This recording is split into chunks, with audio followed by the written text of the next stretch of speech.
Hello students, I am Saili Rathod from International Center of Excellence in Engineering and Management, Aurangabad. Today I am going to conduct a video lecture of Digital Signal Processing whose subject code is ETC 304. In today's video lecture, we are going to start the second unit of DSP, that is the Z transforms. In this video, we are going to cover the topics, that is introduction to Z transforms, the advantages of Z transform. Then we are going to see what are the different types of Z transform, and also we are going to see the ROC, that is region of convergence. Okay, so let's start with today's topic. Students, as in the previous two lectures, we have seen the introduction to the digital signal processing, and we have started the first unit, and we have covered the points like basic elements of DSP system. Then we have seen the advantages of DSP over ASP. We have also seen the introduction to FIR and IR system. Okay, so introductory, and also we have seen the basic block diagram of digital signal processing, in which we have studied each and every block of DSP which we have to use during the study of signal processing. So as we know, in the first unit, the second part is the realization of FIR and systems. In this sub-point, we have to study the FIR and IR realization, but for this particular time instant, I have skipped this part. Why? Because in this part, we should know how to solve the Z transform, and for that purpose, we need to study first the Z transform. Okay, so first we have finished with this point.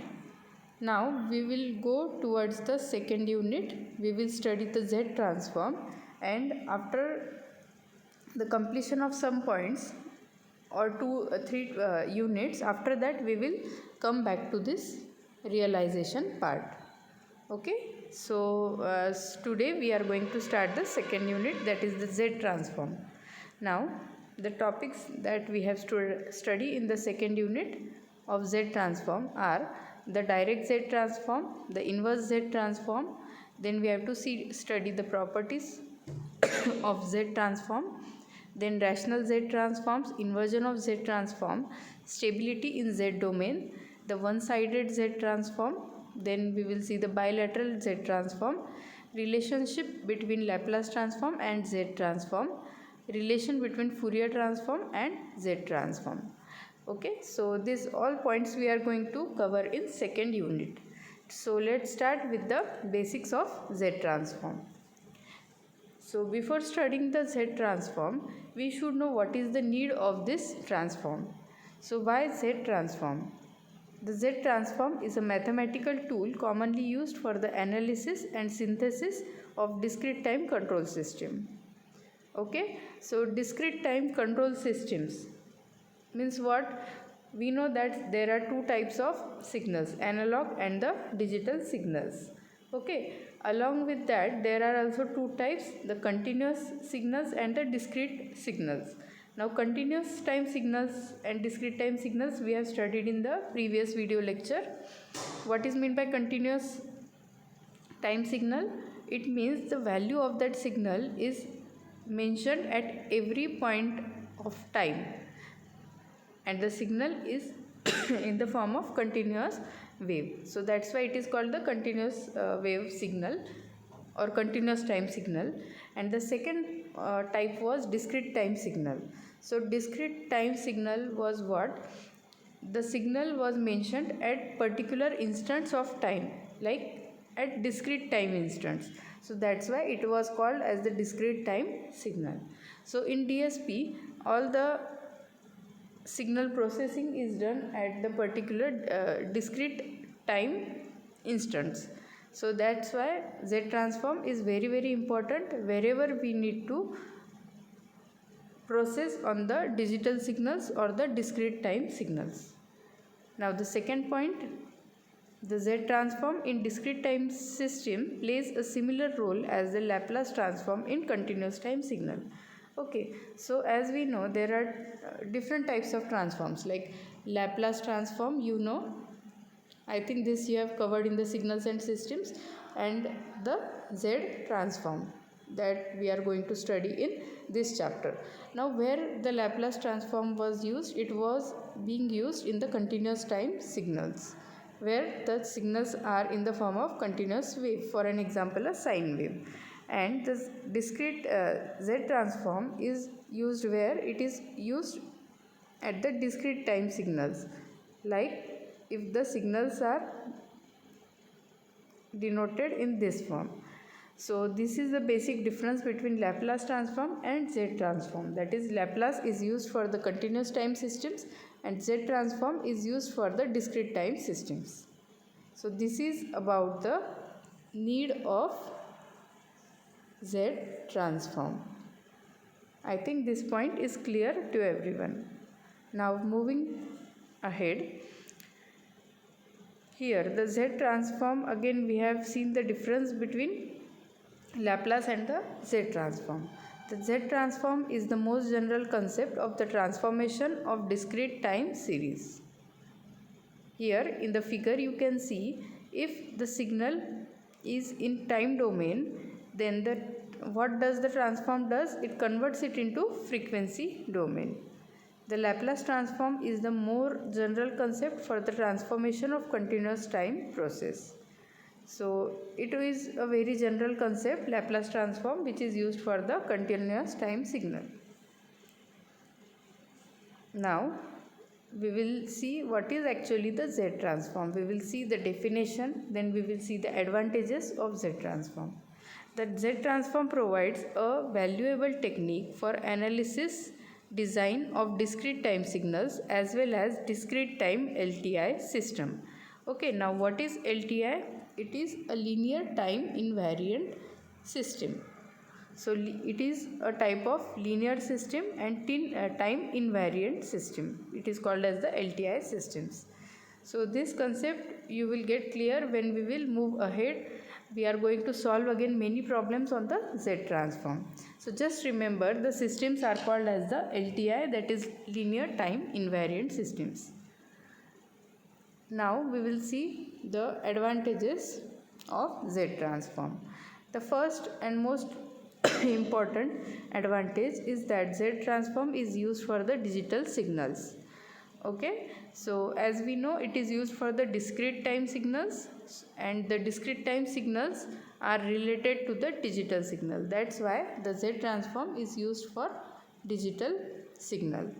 The second advantage says that both discrete time signals and linear time invariant systems can be completely characterized by Z transform. So for these 2 points you have to remember: discrete time signal and the LTI, linear time invariant systems. These both can use the Z transform for the signal processing.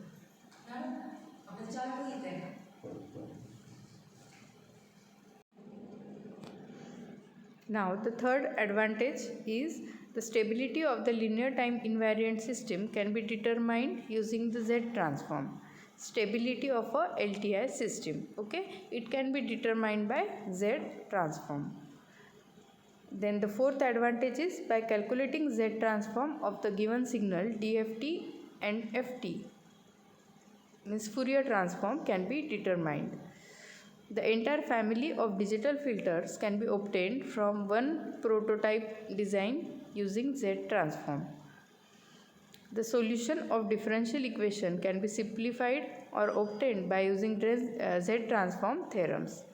Okay, so after the basics of Z transform, initially we will see what is Z transform, we will see the basic equation of Z transform, then we will see how to calculate the Z transform of a given system. After that we will see different types of Z transform. So for this purpose we need to know the properties of the Z transform and also the theorems of the Z transform. So all these points we are going to cover. Mathematical calculations are reduced using the Z transform. For example, consider convolution operation is transformed into simple multiplication operation. So whenever the convolution is operated, the conversion is performed using this Z transform. So all these are the advantages of Z transform. Remember the main and basic point, that is Z transform used for what? Digital signals, and also you can say the discrete time signals. So I think these advantages are clear to everyone. Now moving towards the basic definition, or you can say the basic equation of the Z transform. So before going towards that, remember one thing, there are two types of Z transform: forward or direct Z transform, and the another one is inverse Z transform. So this is first one, this is second one. We have to study these two types. So first we will see the forward or direct Z transform. The Z transform of a discrete time signal x of n is defined as the power series. Okay, so it is defined as a power series. Now why we have called it as a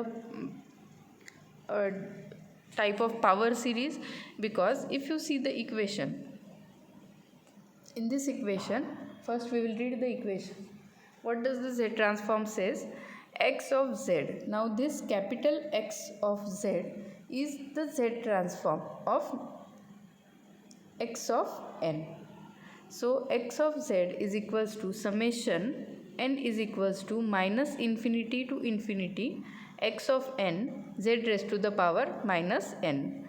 So you know that if a basic discrete time signal x of n is given, then you can take the Z transform of this x of n, which can be denoted by this x of z. Now the limit goes from summation goes from minus infinity to infinity, means the value of this n can be anything between minus infinity up to the infinity. So these are the range of the values of n, and this is the basic and most important equation of the Z transform. Remember this equation, it is very important. Now the Z transform characteristics. One by one we will see the characteristics. First, it is an infinite power series. Why infinite power series? Because it does not start from 0 up to any particular value. It starts from minus infinity and goes up to infinity. Therefore we call it as the infinite power series.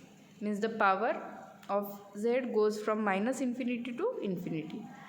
The second characteristic is that it exists only for those values of Z for omega which this series converges. Now we have to also see the convergence. So what is convergence? It is the region of convergence we have to many times draw if you are asked in the examination. For an example, you will be given a particular equation, and the question will be asked, find the Z transform of this particular equation and also draw the region of convergence. So for that purpose you need to study the region of convergence. So region of convergence, which is also defined as ROC of x of z, is the set of all values of z for which x of z attains a finite value. As a result, when Z transform is cited, we have to also indicate the ROC.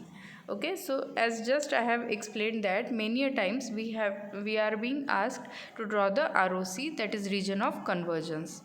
So region of convergence is a set of values of Z. Just remember, it is a particular region.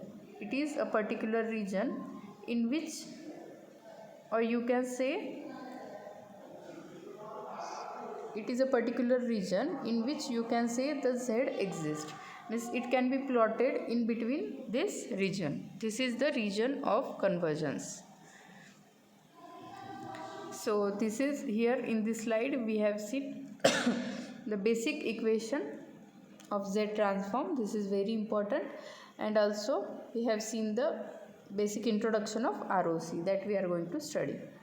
Now moving ahead, the types of Z transform. Basically there are two types of Z transforms. First one is bilateral Z transform, which is also called as the two-sided Z transform. And second one is the unilateral Z transform. Okay, so bilateral and unilateral, two-sided and single-sided. As the name itself says that the first type of Z transform, that is bilateral transform, it is what if you consider for understanding, this is an x-axis, this is 0, this goes up to infinity and this goes up to minus infinity. So you can say this axis is two-sided, it goes in negative direction as well as in positive direction. So in the similar way, bilateral Z transform is what the range of the n goes from minus infinity to infinity. So it means it can be denoted in negative side as well as in positive direction. So that's why it is called as the bilateral Z transform. Now the second type is unilateral Z transform or single sided. Now if you consider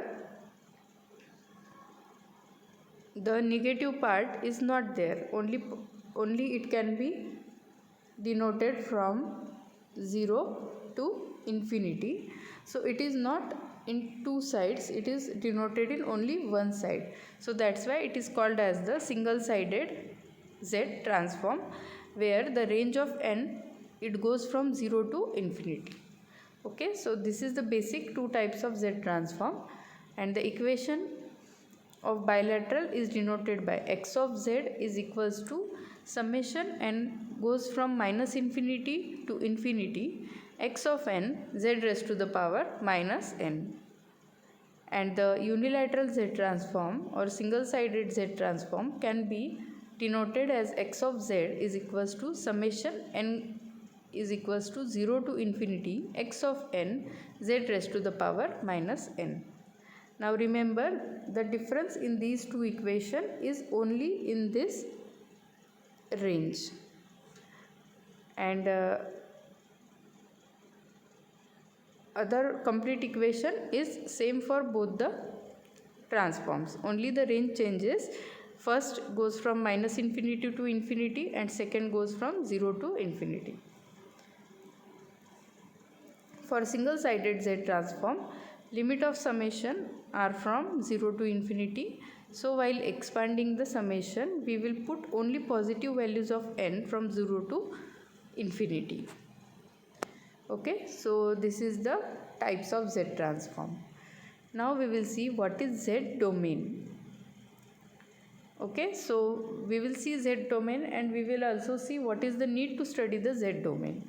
As we know, we have to plot the region of convergence, and region of convergence, it can be called as the set of particular values of n which can be plotted in Z plane. So that's why we need to study what is Z domain. Observe equation 1 and 2. Here we are transforming discrete time signal x of n into x of z. We know that discrete time sequence x of n is drawn by plotting amplitude versus n. This is called as discrete domain. In case of Z transform, we are plotting real part on Z on x-axis and imaginary part of Z on y-axis, as shown in figure. This is called as Z domain. Okay, now this figure shows what? This is a particular plane in which we are going to plot the imaginary and the real part of the Z. So here you can see there are two axes, x-axis and y-axis. The x-axis is denoted by r of z, and the vertical, that is the y-axis, is denoted by I of z. It means this is a real part of Z transform and this is the imaginary part of Z transform. So both the combination of this real and imaginary will form a particular Z domain. Now how to denote Z transform? The relationship between x of n and x of z is indicated as follows. As we know the main equation of Z transform, which we denote by x of z. Okay, but this is what it is a z transform of x of n. So this same point is denoted here. Here you can see the small x of n, and here it is the capital X of z. It means when we take the z transform of this x of n, we get this x of z. The arrow between these both terms is bidirectional. It means the x of n, it can be converted into x of z, and similarly you can invert it, or you can again take the inverse z transform of x of z to get the x of n. As we know, there are two types of z transform, direct and inverse. So if you go in forward direction, you are taking the z transform, and if you are going in backward direction, it means you are taking the inverse z transform. Note that x of z is z transform of x of n. Always when z transform of sequence is obtained, then it is denoted by capital letter X of z. Here the arrow is bidirectional. This is because we can also obtain x of n from x of z using inverse z transform. The z transform of x of n is also denoted as z transform pairs. Okay, so here you can see x of the z transform of x of n is also denoted as, here you can see this equation x of z, it is equals to z then in curly brackets x of n. It means the meaning of this both equations of left hand side and right hand side is same. X of z, it is a z transform of x, and it can also be denoted as z transform in curly bracket x of n. Here x of n and x of z are the z transform pairs. It means x of n and x of z are z transform pairs which can be converted into one another using this transform methods. Okay, so this is about the denotion of z transforms. Now we will move towards the ROC. Now what is ROC? It is called as the region of convergence. The ROC for a given dt transfer functions is a disk or annulus which contains no poles. Okay, now we have to see or study the zeros and poles. In the next lecture, we will explain the zeros and poles, or how to write the equation for zeros and poles. In general, the ROC is not unique, and the particular ROC in any given case depends on whether the system is causal or anti-causal. The system are also of two types, causal or anti-causal. We have to study these systems, causal or anti-causal. So this is the first property of region of convergence. Then the second property is that if the ROC includes the unit circle, then the system is bounded input, bounded output, BI, BO stable. Okay, when we denote the ROC, it is generally denoted like this. I am only explaining you in the general form. This is called as the unit circle, and the ROC is denoted in this particular format, like the region is explained. So here the second property says that if the ROC includes the unit circle, then the system is BIBO, means bounded input by bounded output. Means the inputs are also bounded and outputs are also bounded stable.